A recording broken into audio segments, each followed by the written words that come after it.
Let's just say it's 19 whatever, and you've been inspired by the biggest artists to come out at the time. Now your life goal is to become a musician. Great! You become attached to an instrument and master all your favorite musician songs. You start to delve into your own creative ideas and writing some songs for yourself. Now you want people to hear them. What would be your next step? Okay, you can either go to local bars, open mics, book small gigs in your local area, or travel to LA to get your music in front of potential executives. Do you know anyone who works in the music industry? A relative, a friend of a friend? No? Well, good luck with that then. Say goodbye to that dream and become a full-time gravedigger to bury all your hopes and dreams. You fool! You fell for that, you naive little pickle. Plenty of artists have made it way before social media was around that wouldn't be fortunate enough to chase these goals ambitiously, but would instead sign a major record deal and work in the music industry for the rest of their lives. Having the connections and capital has been an unfair advantage in the music industry forever. But we're long gone from the era of needing to buy entire LPs to listen to music in the comfort of your own home, and long gone from burning songs on CDs. No more needing to pay $100 for iTunes songs. Now for an hour or so of hard work, you can afford to listen to tens of millions of songs, all at your disposal. Basically what I'm trying to say is the barrier to entry to releasing your music to the global market is at the lowest it has ever been. If you, Alex from, Arlington, are aimlessly moving through life the way most people expect you to by going to college and working towards the corporate world, why don't you take a chance on your dreams instead and make a comfortable living doing so? And what if I told you it doesn't require 20 million monthly listeners? Crazy enough, you don't even need 1 million monthly listeners to make a decent revenue off your art anymore. Allow me to give you a visual.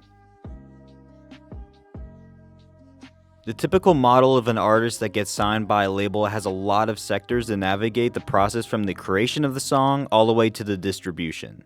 Exhibit A. Michael Jackson, an artist from the 80s you might have heard of. The song process for him would normally go as follows. He would get in a room of songwriters and write the lyrics to the song, then hop into the booth to record the song with the help of audio engineers to mix and master the vocals. From there, the vocals would be put over an instrumental that was intricately made by the producers to form a polished record. That record would be in the hands of his manager and publicist, and they would take it over to the record label for approval. And from there, it would be up to physical distributors to get the rights to sell the song in-store, and the performance rights organization's job was to get that song playing everywhere you could hear music in public. And that is all being implemented so fans can finally purchase the next Michael Jackson record. The process would evolve with the consumption of music changing from physical copies and radio broadcasts to the age of streaming we're living in now. An artist like deadmau5 could be keeping the creative process in his full control and have the skill set to beautifully construct the lyrics and production of the song on his own.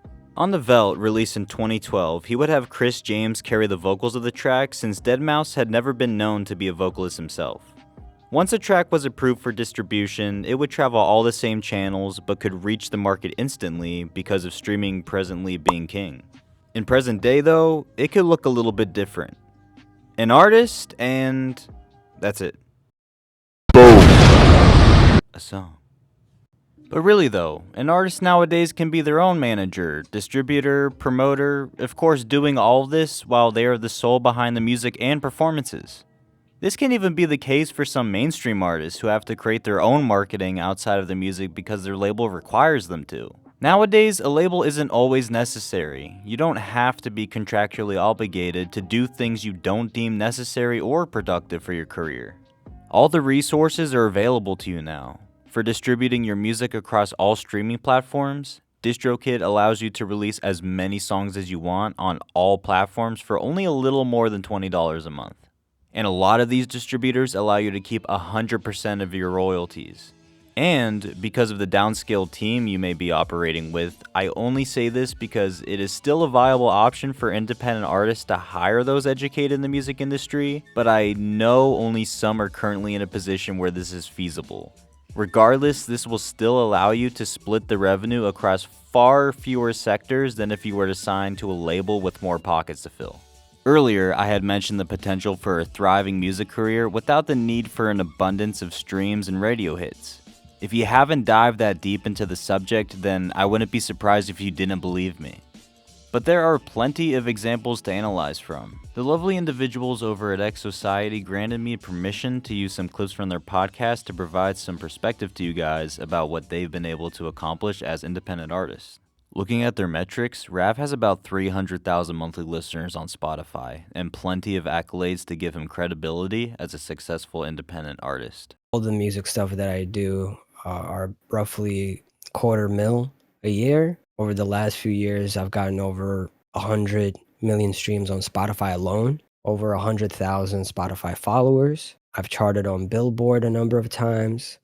We've sold out. You've charted on Billboard a number of times. We've sold out shows. We've sold out 700 plus people rooms. Sold thousands of units of merch in under 24 hours, time and time again. And above all, over the course of our 10 plus years respective careers, we've amassed a very loyal following, all the while operating independently, uploading most of our music using DistroKid's services, not sponsored.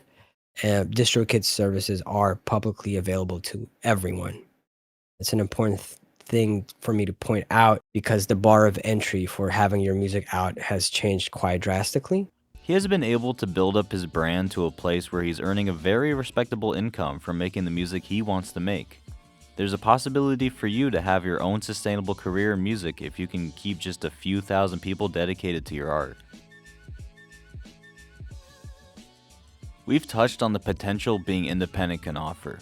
I came across an Instagram post from a few years ago that really opened my mind to the possibilities. 10,000 people willing to spend at least $10 a year on you grants you a gross income of $100,000. Now, streaming alone can still be feasible, but it is more beneficial to your branding and marketing to expand your reach by providing entertainment in different packages or mediums. First, I'll get the basics out of the way. Streaming is typically the top 3 for billing an artist's revenue. You might be wondering what you will make every time someone listens to your music. $1, right? Just like an iTunes song from back in the day? No? Well, makes sense. We are spending $10 for unlimited music, but it can't be that bad, right? You may be disappointed at first glance seeing these payouts, so let me put it a little more in perspective. In 2023, Rav had accumulated 35.7 million streams across Spotify. The payout was estimated over $125,000. In 2023, Kill Bill had 25.6 million streams, which equated to over $90,000. And even for producers like fellow YouTube legend Eldre, in 2023 had 34.5 million streams, giving him a gross profit of over $121,000. You don't need a God's plan to make it, guys. This is streaming alone, so we've only scratched the surface. Touring is another fundamental money stream to being a musician. It's the best way to show off your talent and gain exposure. It can be costly to go on a headline tour, so I would recommend finding gigs around your local area. With all the expenses that go into a headline tour, it may not be the first thing on your list to focus on, but whenever possible, it wouldn't be a bad idea to set up a merch stand at your shows to spread the brand around. Merchandise can fall within so many traditional and creative mediums. And you can really have fun with it, but be sure it is in line with your brand so it makes sense for a fan to want to support you through purchasing something. Having a merch drop periodically throughout the year on an online store would also boast some hype around your music as a mental reminder that you exist. Imagine having a small drop before an album release and you've accumulated some fans up until that point. These are some numbers that you could expect to be pulling in. And if you ever have extra time on your hands, even though you probably don't, you can create extra content for subscribers on a little platform called Patreon. You can display commentary on how a song was made, make your own personal podcast, post snippets of unreleased records, and maybe even some exclusive merch. And lastly, live streams and YouTube videos are another way to interact with fans and display your personality. There are more ways than just the music itself to make an income, and remember to stay vigilant for any new upcoming ways to make some revenue to support your art. I'm hoping, if you ever had doubts that living off your art is impossible, that the points made in this video give you hope. Being your own manager has its perks, but that's not to say it has some obstacles of its own. We knew that already. I believe it's the direction that the music industry is starting to gravitate towards. Artists want full creative control, but occasionally their ideas may be bigger than their budget. That's when a label can be handy, but it's very easy to be taken advantage of if you don't understand the transaction between you and your label. Starting a career from nothing leaves you no option but to be hands-on with all the moving parts a music label normally has specialized sectors for. So I want to design a little roadmap to just paint a picture of what you could possibly expect. Now let's say you've got the music thing figured out. You have some polished records and you're ready to start putting them out. But before you can do that, it's important to look at yourself from the perspective of the average music enjoyer. When they come across your Spotify or social media page, do they understand the message you're trying to get across? Will it pique their interest or spark emotion? Can they possibly relate to what they're seeing before they even think about putting one of your songs on cue? Ha! Subscribe. I've touched on this a lot in my 21 Pilots video, so it may be worth checking that one out after this if you want a more deeper analysis of me picking apart an artist's brand and why it is essential for success in the music industry. Being able to correlate your presence with your personal sound is crucial to successfully creating a recognizable brand for yourself. Your logo design, your social media post, and anything that is visual or tangible should all fit together like a nicely fit package. For example, think how Russ has used the same template for his song covers for nearly 10 years. If you're somewhat familiar with his music, you've probably gotten used to seeing these covers, but don't be afraid to be more creative than that. Have fun with it, and let your creativity flourish while still being strategic about it being your own. Be sure to never limit yourself to the many opportunities to spread your music these days. There is a plethora of streaming services, and although Spotify and Apple Music are the industry leaders at the moment, there is still more than half of the market dispersed on other platforms with strong followings.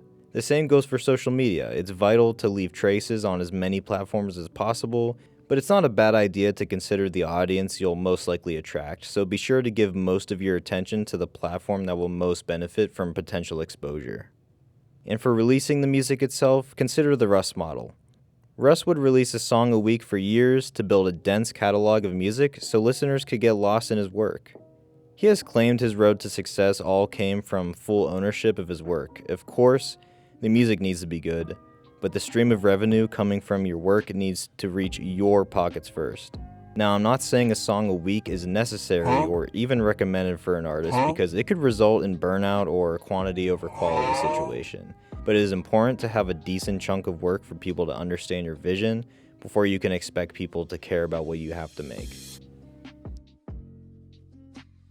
This is pretty self-explanatory in the age of social media and authenticity typically overlapping each other. Your fans appreciate what you do, so show your appreciation for them. Interact with their positive messages, keep them in the know about what your plans are moving forward, or don't.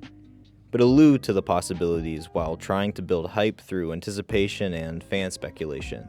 Or even give the fans some of the spotlight to feel included in your career through giveaways for merch, and tickets or contests through like a beat battle or song cover. Build a community of people. You're a musician, not a god. It's important to have a strong promotional strategy to gain exposure from your music. Keep up your presence on social media. It's not a necessity to follow trends, but it helps. But try to put yourself out there. Let yourself be known and be confident in the art that you make. You're the only one that can make it, so you should want people to know about it. If you don't have a strong foundation to stand on yet, submit your music to music blogs, radio stations, and playlist curators to outsource some help from others to push your music to the public.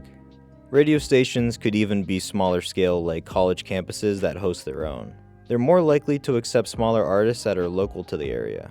At the end of the day, it's not guaranteed that following one blueprint will have the same outcome for everybody. But without discipline, patience, and love for the process, it will be impossible to grow. But it is possible. Believe in what you have to say. Leave a positive impact on others and have a good time doing it. And that's the most fulfilling part about making music.